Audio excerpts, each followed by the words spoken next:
Today we have a topic force and law of motion of class ninth. So, firstly, what is force?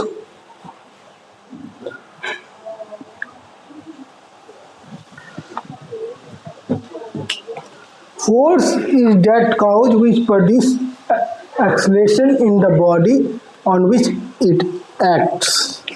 Something. Suppose we have a body and we exert a force F. Then there is a acceleration in the body and its unit is meter per second square. And the direction of acceleration is direction of force. In which direction we exert a force, in that direction acceleration is produced.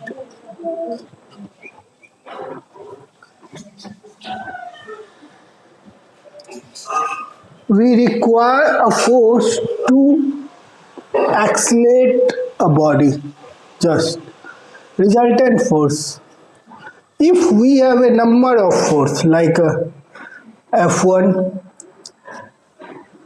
F2, F3, F4, F5,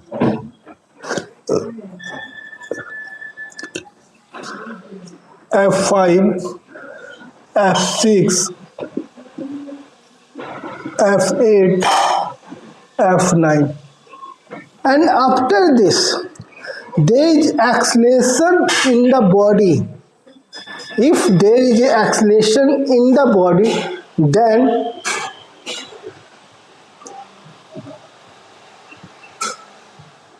that single force is just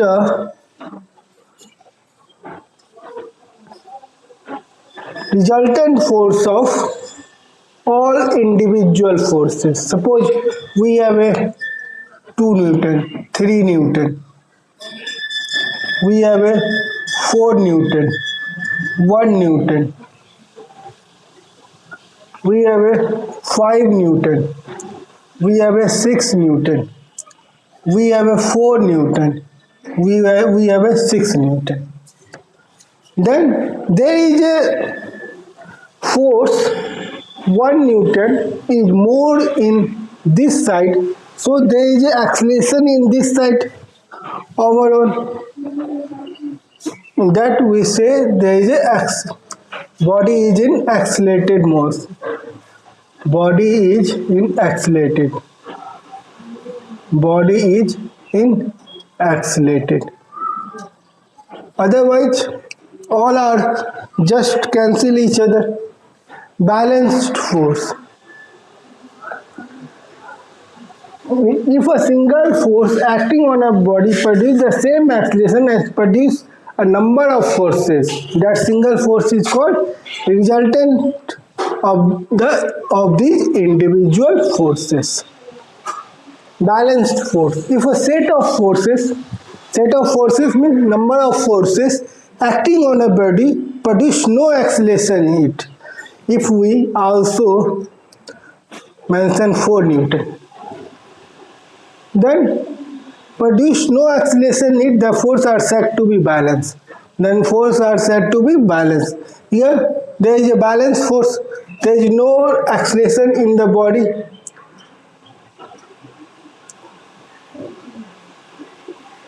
No acceleration. Then it is called balanced force. Unbalanced force. A set of force acting on a body produce non-zero acceleration. If we have a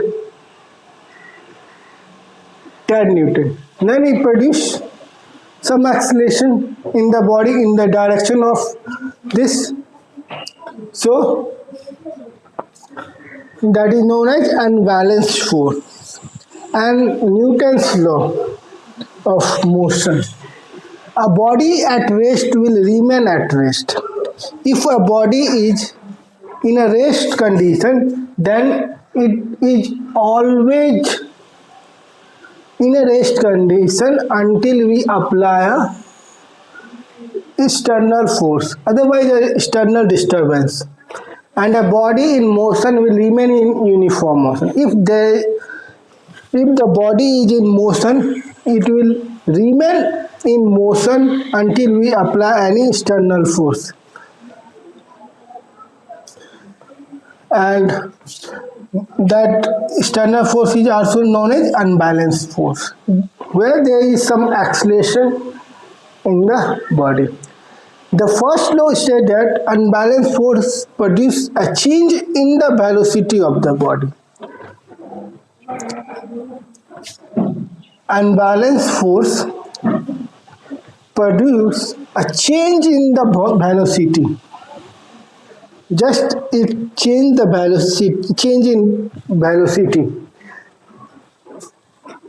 of the body, and because of unbalanced force, there is some acceleration, and if there is some acceleration, velocity would definitely change.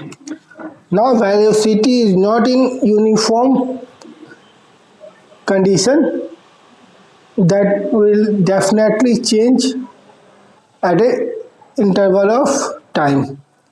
Equilibrium. A body remains unaccelerated if and only if the resultant force on it is zero. A body remains unaccelerated if and only if the resultant force on it is zero.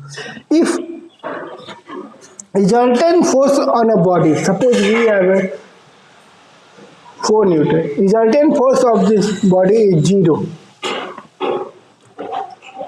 F is equal to 0. 0.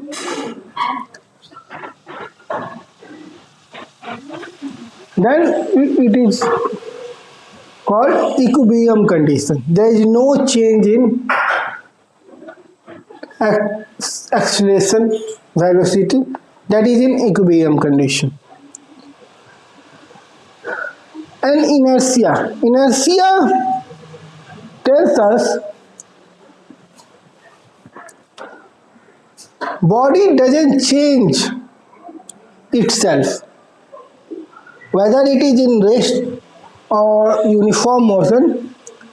It doesn't change itself. There is some external factor required to change a body, whether it is in rest or uniform motion. That means state. Whether it is in rest or uniform motion, there is some factor to change their state, whether it is in rest or in uniform motion. That is known as inertia. And mass is measure of inertia. Heavier mass has a greater inertia as compared to lighter mass. Suppose we have a F is equal to m. If m is 5, and suppose we have a 2 acceleration of 2 meters, then it produces 10 Newton. If mass is 10 kg and acceleration is 2, still 20 Newton force we need to apply. So mass change the role of inertia.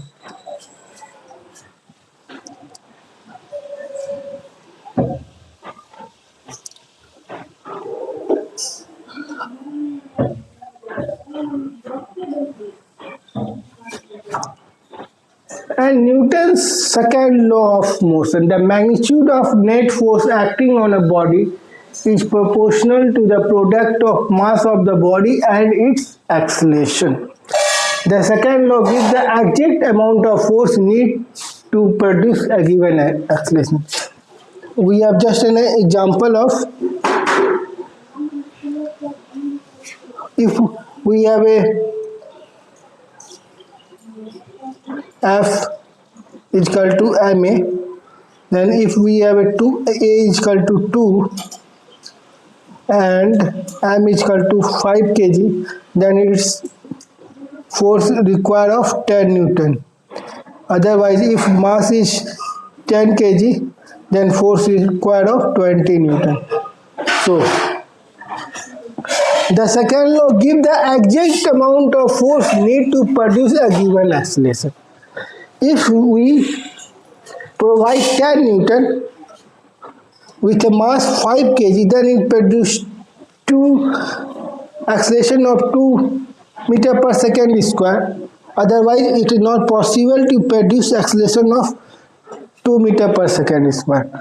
If we have a force of 20 Newton and mass of 10 kg, then it would produce an acceleration of 2 meter per second square. If mass is remain 5 kg, then it produce 4 meter per acceleration of 4 meter per second square.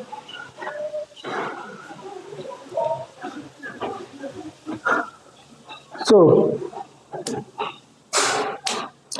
exerting of two different forces, that means exerting of two different forces, exerting of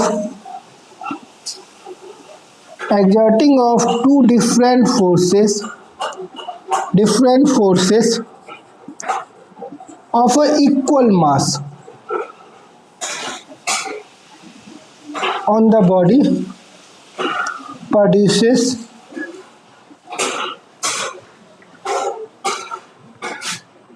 two different acceleration. If we exert 10 Newton and 20 Newton and mass is same 5 kg and 5 kg, then we got two different acceleration. That means F is directly proportional to A, and exerting of two similar forces. Now this time two similar forces of unequal mass. This time mass is unequal. Mass is not same. Unequal mass on a body produce two different acceleration, unequal mass. If m1 mass is 5 kg, then m2 is 10 kg. And we exert a similar force. Suppose we also exert a 20 Newton force. In both the cases, we get F is equal to ma 20 Newton and m is 5 into a. That means a is 4 meter per second square. When m is 10, a is equal to 2 meter per second square. Then exerting up to similar forces of unequal masses on a body produce two different accelerations, like a 4 meter per second square and 2 meter per second square. So F is directly proportional to m. That means F depends on A and F also depends on m. If m is going to increase, then F is also going to be met an increasing way. Otherwise, if we decrease the force, we can't get the same acceleration as we got here. So we need to maintain this way. And from this, we know F is equal to kma, where k is a universal constant. Linear momentum. If m be the mass and v be the velocity of a body at some instant, not in a complete way, but in some instant, the linear momentum p of the body at that instant is the product of mass of a body and its velocity. That means p is equal to m into v. That means linear momentum is product of mass and its velocity, and its direction is along v.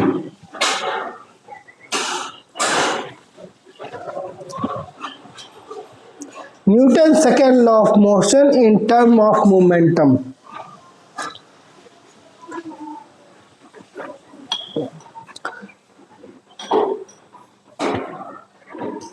Suppose a body of mass m1 and its initial velocity u1. Its velocity v1, not initial or final, just v1. Then another body of mass m2 and its velocity v2. Then its momentum for first body is p1 is equal to m1 v1 and p2 is equal to m2 v2. And Newton's second law of motion in terms of the rate of change of momentum. The rate of change of, that means p2 minus p1 and t2 minus t1 at some time interval. Object is proportional to the net force, that is F, applied on the object. That's become F is equal to K P2 minus P1 upon T2 minus T1. And when we put this M1 V1, M2 V2, and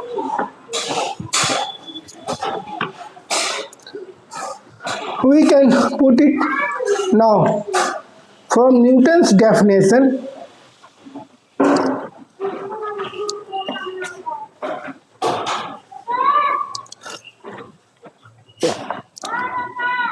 When a body of mass 1 kg produces an acceleration of 1 meter per second square, it gives a force of 1 Newton. That means K becomes 1. If a body of mass is 1 kg produces an acceleration of 1 meter per second square, A is equal to, it gives the force of 1 Newton, then K becomes 1 from this. K becomes 1 from this. Then F is equal to P2 minus P1 upon T2 minus T1.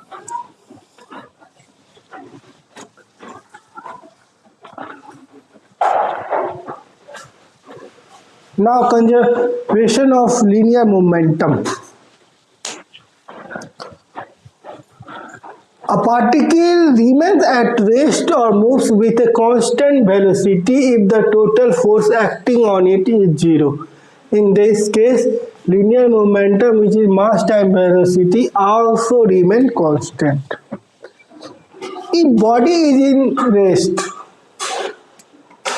its momentum is also 0. Suppose we consider a ball that is in rest position, then its momentum p is equal to mv, and we know p m v is equal to u plus at. Body is in rest, so their u is also 0, then m at. And when there is no force on this body, then acceleration also becomes 0. Then P becomes 0.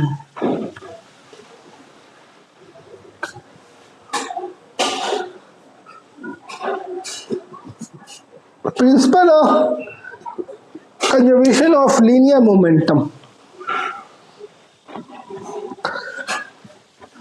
If a net external force on a system of particle is 0, the linear momentum of the system remains constant. Suppose we have a two body A and B.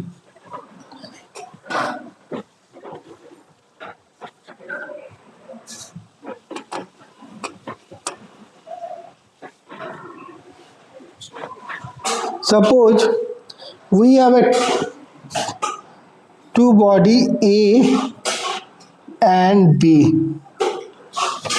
and its mass m1 and m2 and its initial velocity u1 and u2. A exert force on B and B also exert force on A. That is known as internal forces between A and B. A exert force on B and B also exert force on A. And there is some external force that is not in system. They like a natural forces. Suppose A and B kept at a table and there is mg force downward direction and normal force in upward direction. Because of equal in magnitude and opposite in direction, the ball remain at a table. There is no change in A and B. So external force becomes 0. Just cancel off normal forces and downward forces of mg. So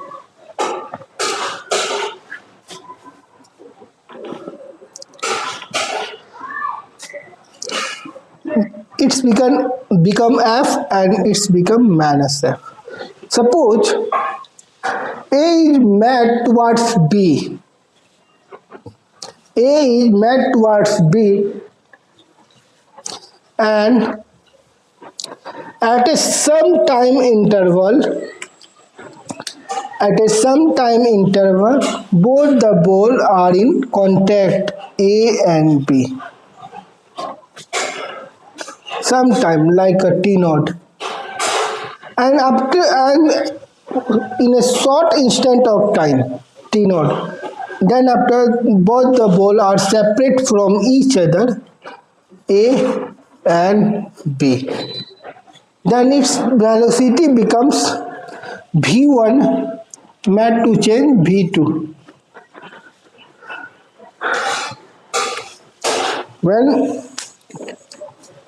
now then force is equal to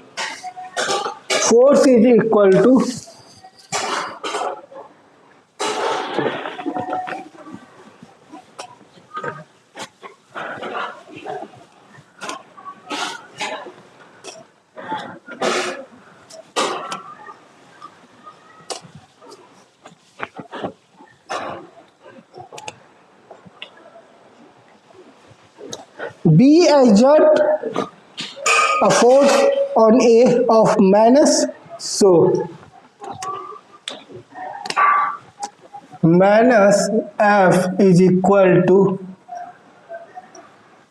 M1 A1 and minus of F is M1. A1 is what? V1 minus U1 upon T naught.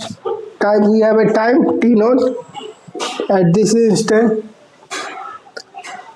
So we can directly F T naught is equal to M1 V1 minus of M1 U1, and we have a equation 1. In second equation, here B exert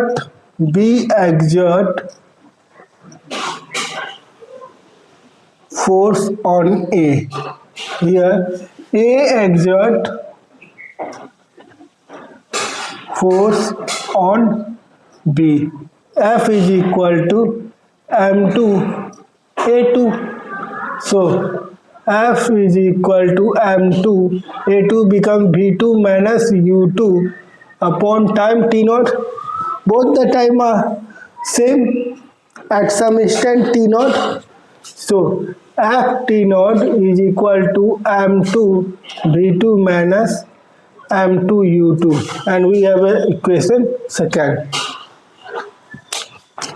When we compare both the equation, we got a result F T naught is equal to M2 V2 minus M2 U2. This is going to cancel 0. M1 V1 plus M2 V2 minus of M1 U1 minus of M2 U2. That becomes M1 U1 is equal M1 U1 plus M2 U2 is equal to M1 V1 plus M2 V2.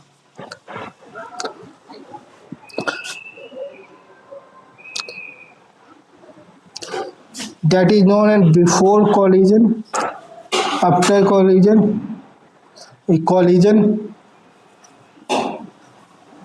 and after collision. Body are separate from each other.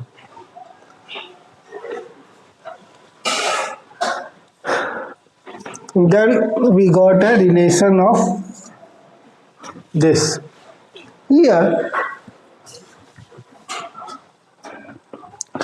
if there is change in any of momentum, suppose there is change in momentum M1 U1, then there is definitely change in momentum B. To keep the momentum constant, internal forces can't change total momentum. Internal forces just change internal system, not overall system. Internal forces can only change internal. So, total momentum of a system remains constant. If one is going to change, other is also going to change. If one is going to increase, other is also going to decrease to keep the momentum constant.